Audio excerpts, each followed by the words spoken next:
Speaker's Corner for the briefing on NGCV, Modernization Priority, R&D for Future Langhout Systems, Mr. Jeffrey Langhout, Director, U.S. Combat Capabilities Development, Command Ground Vehicle Systems, Brigadier General Ross Coffman, Director, Next Generation Combat Vehicle, U.S. Army Futures Command.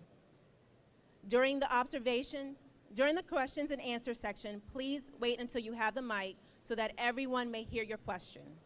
At this time, let's welcome the first speaker. Good afternoon. Good afternoon. How's everybody doing? Thanks for stopping by the Warrior Corner and taking the time out to just hear a little bit about what we're doing as an enterprise on Next Generation Combat Vehicle. As was mentioned, I am the Commanding General for Combat Capabilities Development Command, and we play a pretty significant role in the Army's efforts to modernize and achieve the delivery of a capability on one of the senior leadership of the Army's modernization priority, Next Generation Combat Vehicle. And so what I wanted to do today, I'm going to take the opportunity to just introduce these gentlemen and talk a little bit about some of the changes that have taken place in the Army that represent this portion of the Future Force Modernization Enterprise and represent a portion of the critical capability of one of the Army's modernization priorities, the Next Generation Combat Vehicle. And so if you think about what's changed in the last few years, along with some of the bigger things that have been talked about with the establishment of the Army Futures Command, you think about the establishment of these modernization priorities, is the type of synergy that we've been able to establish by putting in charge of this overall effort one senior leader that is a part of this enterprise. And that's a senior leader who's clearly focused, number one, on helping the Army understand and define the requirements for the Next Generation Combat Vehicle. And so that's Ross Coffman, and he fulfills a critical role in making sure that the rest of the enterprise is moving in the direction that he wants to move as he takes guidance and leadership and direction from the Army senior leaders on what the essential capabilities are that we will need to fulfill the requirements in ground operations for multi-domain operations.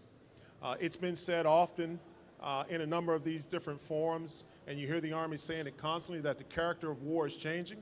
And so how do we meet the character of war, and how do we ensure that our war fighters, both now and in the future, have the best capability to be responsive, to go and fight our adversaries and win, when we know our adversaries are making huge investments in capabilities so they can try to overgain the overmatch that we already have. And so we've got to be able to adjust and adapt. And so Ross fills that pretty significant role for us in terms of being the requirements owner and defining the requirements and helping both the research and development community as well as the material acquisition community understand what the needs are going to be for the warfighter. Sitting next to him is Jeff Langhout, one of my directors from the Ground Vehicle Systems Center up in Warren, Michigan.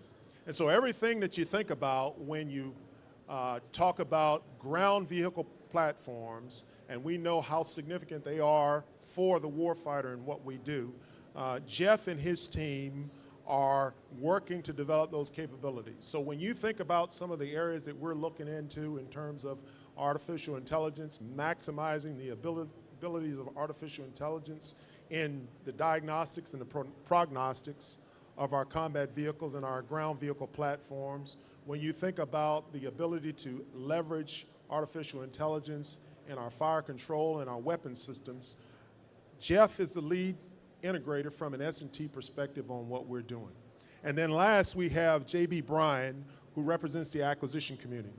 So this continuum and everything that we do, at the end of the day, we're going to have to get a system out to the warfighter. And so J.B. and his team, they work for the systems acquisition aspects that will have to occur to get that delivery. And in all of that, a lot of things that I'm saying sounds about the same in terms of we've got one requirement owner, We've got somebody responsible for research and development, and we've got somebody responsible for the acquisition delivery. But the real power in this is a very, very simple concept, and it's called teamwork. How do you bring these folks together where you have one quarterback who's leading this effort, and everybody is in support of what he's trying to accomplish? And that's what this Future Force Modernization Enterprise represents. That's what has given ground vehicle system development a clear focus. And as we begin to continue to maneuver and do what we have to do to provide this capability, we stay on focus, we stay on message, and we constantly are pushing the bounds of speed of delivery, and we will get the type of capability in the hands of the warfighters. So with that, I'm going to turn it over to Ross Coffman and let him talk to you from his perspective as the lead for next generation combat vehicles. Thank you, sir. Well, good afternoon. I'm back here 1 year after we stood up in Detroit. And as the cross-functional team lead there in Detroit, I often remind people there's only one thing that matters. It's not the vehicles, it's not the rifles, it's not the helicopters, it's not the artillery, it's the soldier. We are focused on the soldier and getting the best equipment in that soldier's hands. And before you do that, we've got to start with the enemy. The enemy has gone to school on us. We know this. 15 to 18 years, they've been trying to figure out how what we did in Desert Storm could be defeated. And they've invested time and money. And we've got to modernize. We got to maintain overmatch. You cannot modernize to parity. So with the gentleman behind me on this stage, we've been able to identify the requirements that will not only win tomorrow's battle, but will be upgradable for the next 20, 30, 50 years. And to do that, as you know, the Army stood up Army Futures Command. So why Army Futures Command? Well, as General Wins just alluded, it's about teamwork. And in Warren, Michigan, we call it Team Warren. It's those gentlemen sitting on the stage behind me. It's Dan Gallagher, General Mitchell. It's everybody at Warren singularly focused on one destination, and that is to get equipment into the hands of our soldiers so they can fight and win. What's interesting is that we're also very partnered with our industry and academia. We exchange ideas. We focus on where to go next. Figure out what's in the realm of the possible, because all of you know this. If you're in this building, you understand the Army's track record on modernization of ground vehicles is not awesome. We have a monumental task in front of us, and that's to modernize the track vehicle fleet and get that into the hands of our soldiers so we can fight and win. These conversations between academia and industry have allowed us to identify those requirements that are not only achievable today, but will overmatch our enemy, and then establish stretch objectives so that industry can deliver as those technologies mature. And this gentleman right here allows me to understand what's in the realm of the possible. And once we have those requirements set, once we've identified the direction we're going, Colonel John Bryan, the PEO's PM in charge of track vehicles there for the modernization effort, is going to take it across the finish line. It's a supporting relationship. In the requirements develop, they're supporting me. And as we establish a timeline, a schedule, and a destination and give that to the acquisition community, everyone else is supporting him. And he becomes a supported effort. It is an amazing, amazing thing to watch what's happened in Warren in 1 year. I invite you to visit. Because just as the Secretary spoke today about the Army senior leaders eating together, knowing each other's children, that happens in Warren, Michigan. And believe me, it's not as cold as it sounds in Detroit. So come visit. ask us questions. We look forward to working with you. Thanks, sir. I'm good. Well, hey, I'm Jeff Langhout. I'm the director of the Ground Vehicle Systems Center, and I'm honored that I get to do stuff for him. And so when you get to be the technology guy, that means you get to do the fun things and try the new stuff. So let me tell you about some of the fun things and new stuff that we're working on that we need lots of help from the folks in this building. So let's talk about robotics and autonomy. So let me help you. And gosh, I wish my boss hadn't left, because I was going to help him with expectation management. And what I'd say about that is, so we're really relying a lot on the car industry, right? We're right there in Detroit. So we're right on the car industry on some of the sensors that they're using to keep you from running into stuff. And you might think, well, the auto industry's got it all figured out. There's all kinds of things you see in the press about how well they're doing in autonomy. So let me just throw something out to show you how complicated a problem we're working. So next time you read about how the auto industry is really progressing in autonomous vehicles, that's a true statement. But then ask yourself, so you're in that autonomous vehicle driving down a very special road, because there's only certain places you can do that, and you're coming up on a puddle of water at 40 miles an hour. We as a human can quickly decide what's going on. My question to you is the technology there right this second to determine whether that puddle of water you're going through is a 1/16th of an inch deep and you don't care, a 1/2 inch deep that might cause you to hydroplane, or a lake? Now, that hadn't been figured out yet. Well, we're the Army. We don't even go where there's roads. And think about when you're going up a big steep hill and you want to come off the other side. How do you know what's on the other side? So we have a long way to go in autonomous activities. And we're honored that we're there in Detroit. We get to work with our automotive industry, so we're not spending Army money on things that is being developed commercially. So I just give you one example of the challenges that we are working on, and they're great challenges to work on. Another thing that's really good about the autonomous stuff is that we're using the robotic operating system software.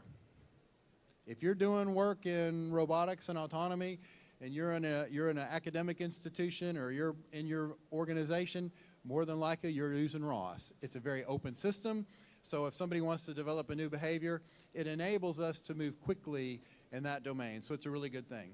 Then you go to maybe the next thing, which is our core competency, which is survivability. And this guy's my hero because he gave us a very specific requirement a couple of weeks ago on on what we need to do from defeating incoming stuff into our tanks. And we're not going to talk about it in this form about the details, but we have a great requirement. And now we can get after solving that very specific requirement, which is we basically don't want missiles and bullets and grenades and all kinds of terrible things to hit our vehicles. Not only to not hit the vehicles, but not damage the vehicles sufficiently that they become non-mission capable. So now we got a new requirement. We get to work on that. And so one of the things that my office gets to do is we've developed this, I'll call it this brain called MAPS, Modular Active Protection System. And what it'll enable us to do for the future is, as you guys come up with great ideas on how to solve the problems with the next great sensor, the next great shooter, fill in the blank, we'll give you the ICD, and that way it can become an integrated solution as opposed to a whole bunch of eaches and federated solutions. And it's something that really excites me about, because then we don't spend a lot of time and effort on a whole bunch of eaches. We're always trying to solve problems from a system perspective. We're also getting ready this December, just 2 months from now, we'll demonstrate a 1,000 horsepower opposing piston engine. New technology. That's going to be married up with 1,000 horsepower rated, multi-speed, digital transmission. And we're going to put all of that in a Bradley hull, and we're going to run it, and we're going to show how we have achieved those technologies. Now, that's all TRL level 6 stuff, and I don't want to get into all that stuff. So it doesn't mean that you're ready to go to production tomorrow, but what it means is it's a great new technology available to him, if that's what needs to go in, and it enables our senior leaders to make some good decisions off of fact as opposed to PowerPoint presentations. And then, of course, it's not sexy stuff, but hey, when you're the fuels and lubricants people, I know that gets everybody all excited. Ooh, let's talk about fuels and lubricants. Let me tell you something. If you're a helicopter, you want to make sure you got good gas. You want to make sure you have got good stuff coming out of that truck. And if you are any of us, lubricants are different depending on whether you're at minus 30 degrees or plus 70 degrees. So there's a lot of work on going in those areas. And so we get to be his technical arm, and we've gutted some Bradleys and put some really cool technology in them. We've turned some 113s into robots, and we've taken them out in the test range up in Michigan, and we are proving how soldiers can use robots in the field. And these robots have full of sensors. Some of them have guns on them, and it's just a great opportunity. And that system will be delivered to the soldiers at Fort Carson coming up next spring. So a lot of great things going on in technology in support of this CFT. And JB, I know you said you wanted to take some questions when the time comes along, or did you have it? Great. All right. I think with that, sir, we're ready to move to some questions.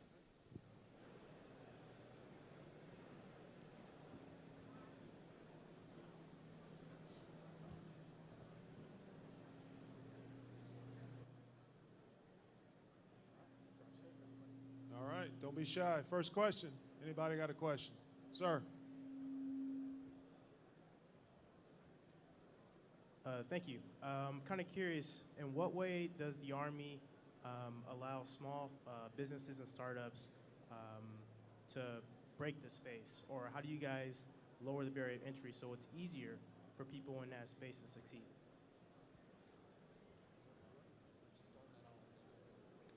So let me highlight something we're very proud of. It started about 4 months ago. It's called Modernization in the Motor City. So if you go on FedBizOps, any size company that has a technology that can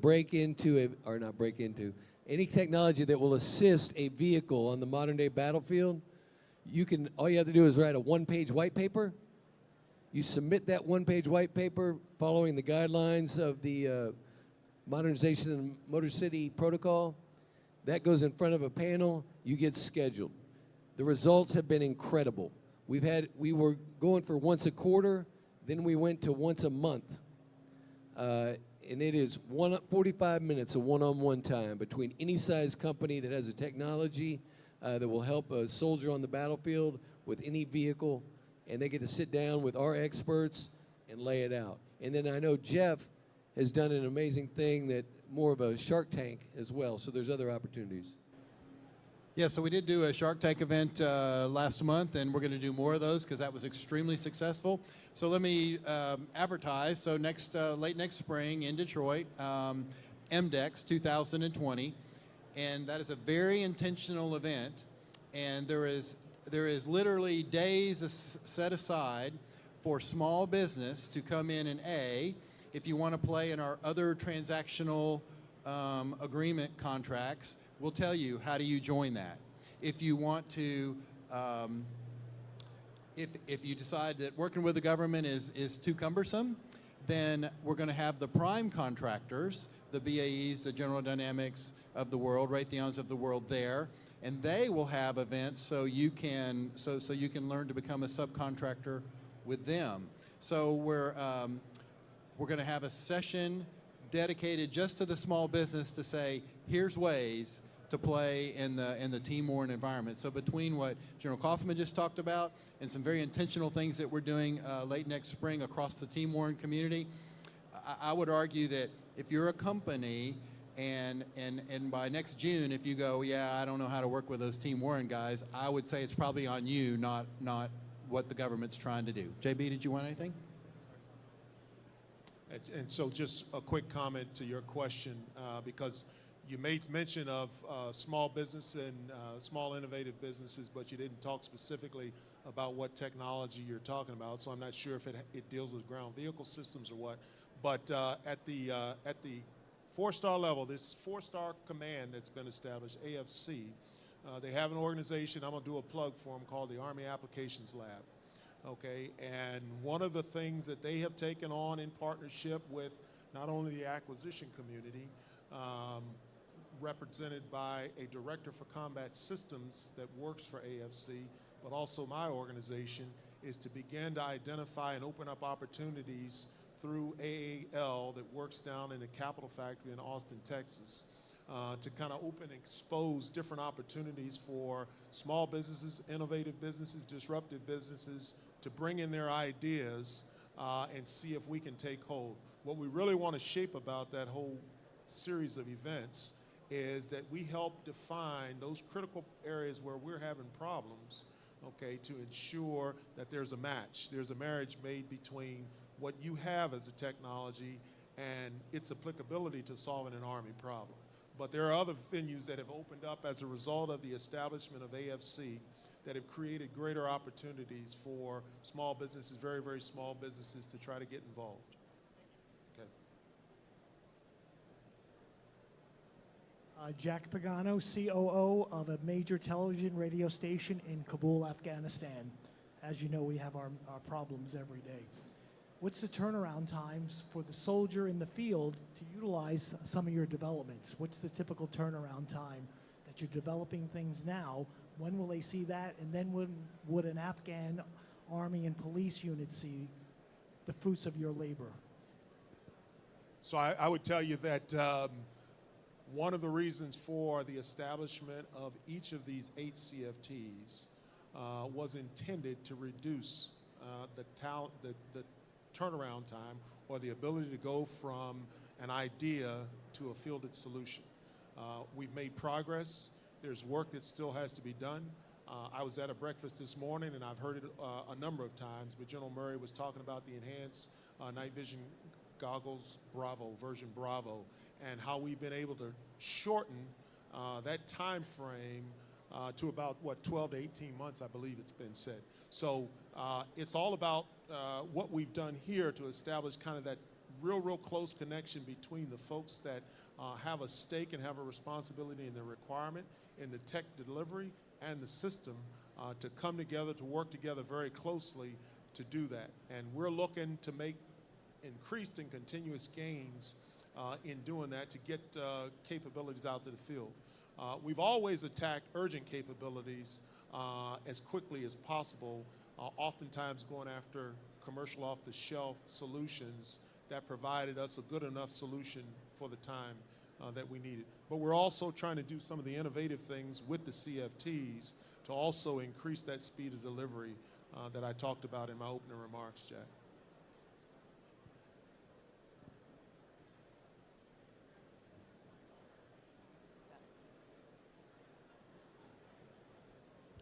Thank you. Jason Sherman. I'm a reporter with Inside Defense. I wonder if I could ask you about the OMFV program.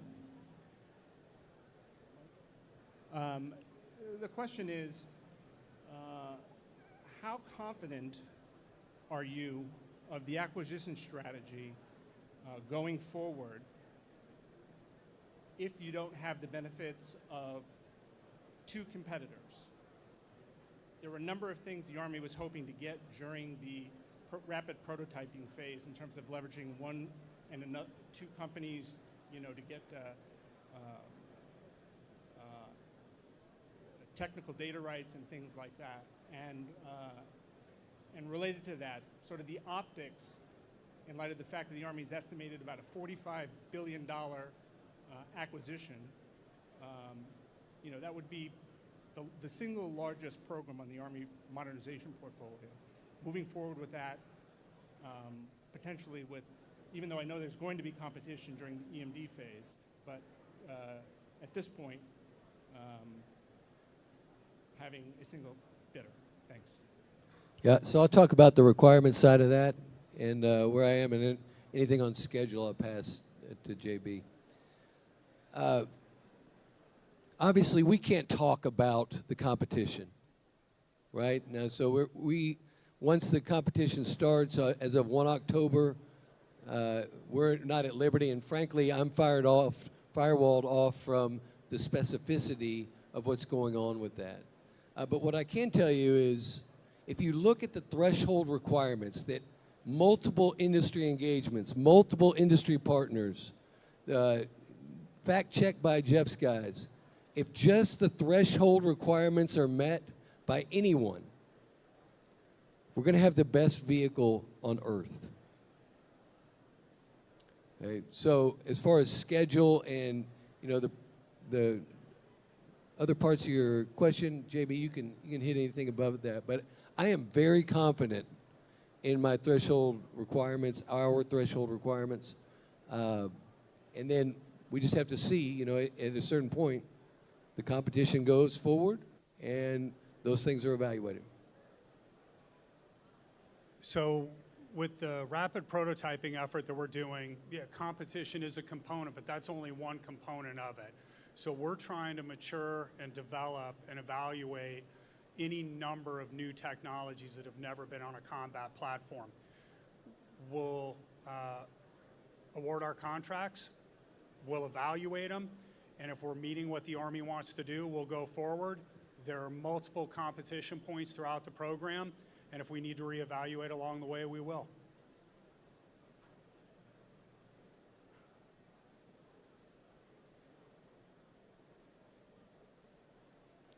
Any other questions?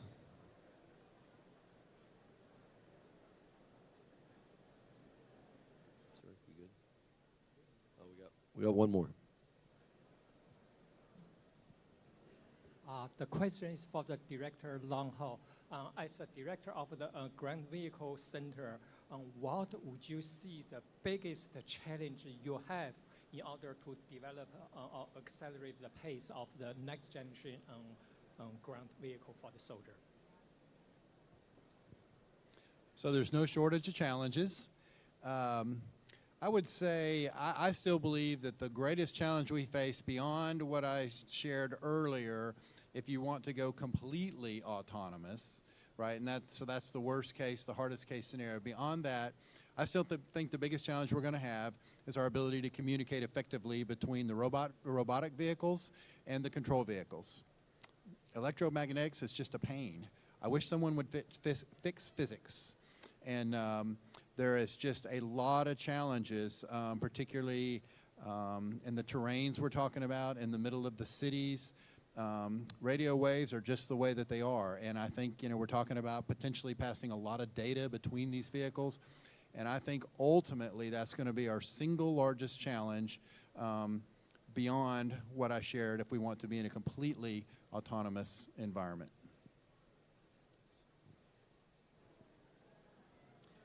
Brigadier General Ross, as a maneuverist, how do you see the employment of an operationally manned fighting vehicle kind of change the battlefield for you? I know that's a question you could talk about for a long time, but can you give us a couple of thoughts on that? When do you decide to go with an operationally manned vehicle, or excuse me, an optionally manned vehicle rather than a manned vehicle? Okay, so it's a great question. So let's talk about some of the requirements up front of the OMFV.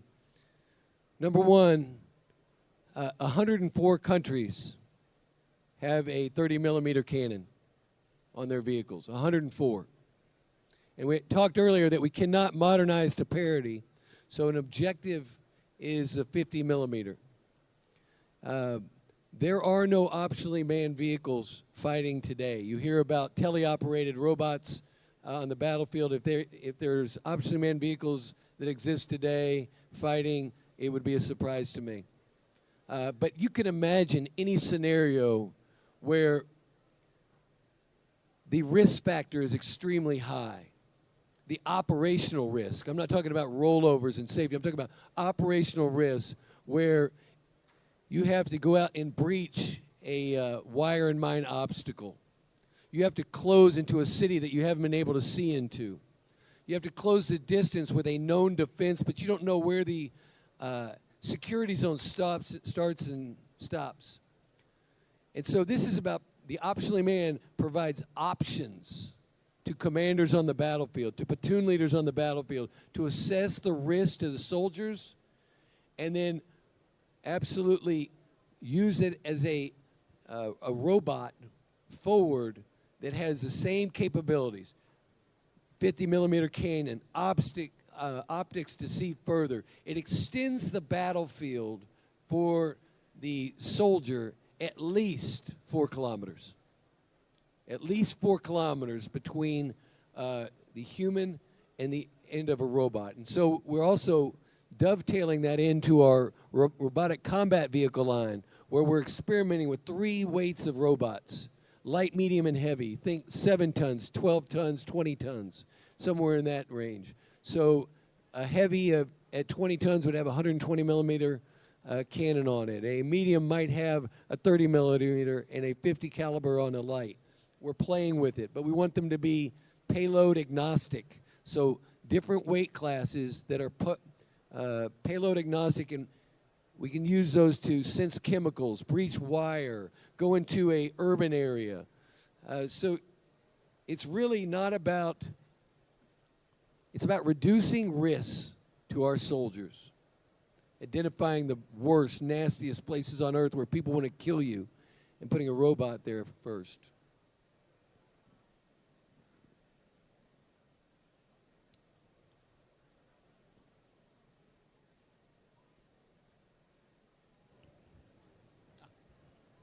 Sir, I am Colonel Gaitan, Spanish Army.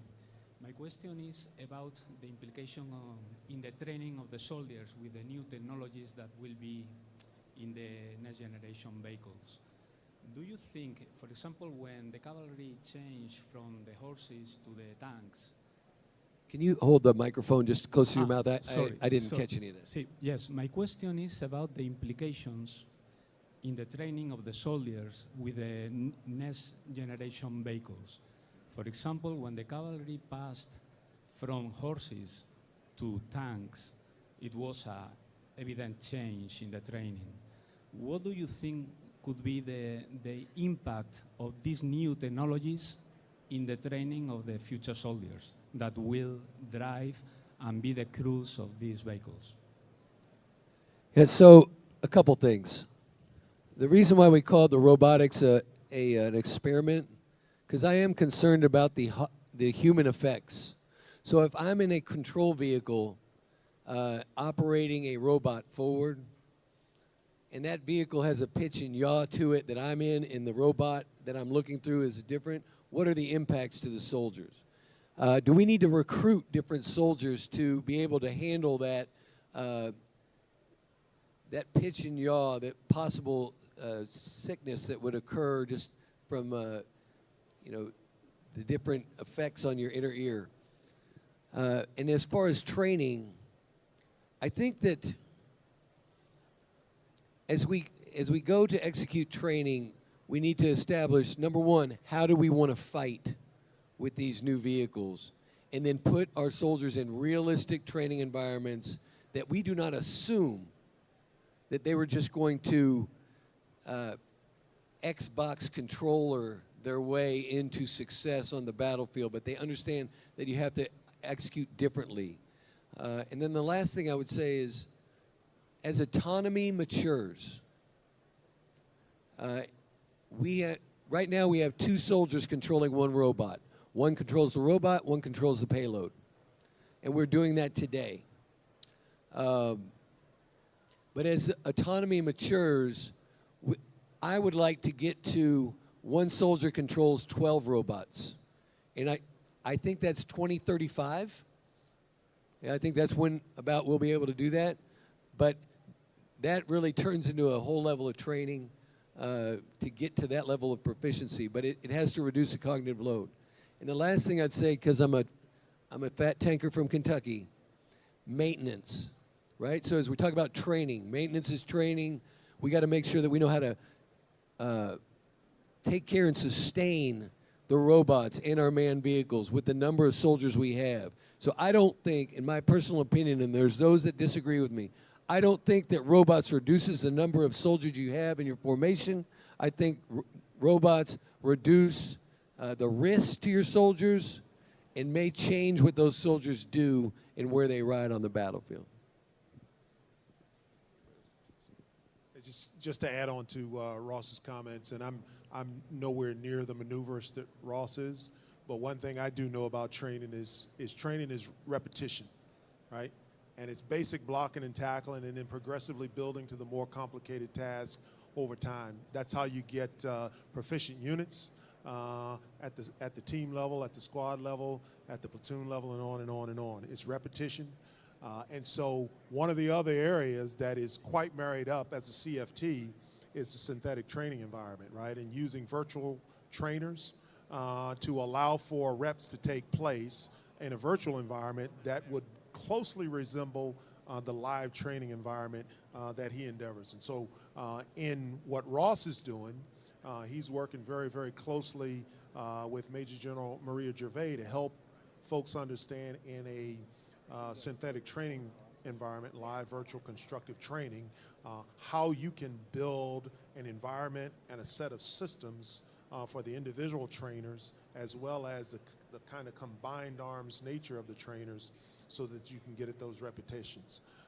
And then, you know, I think at some point we also, and this is why we approach this from a dot mil PF perspective, you have to take into account what modifications have to occur, not only in our doctrine, but also in our ranges and how we build our ranges, the extended ranges that he's talking about, how we have to modify ranges and have to modify our systems to allow that training to occur in a realistic environment.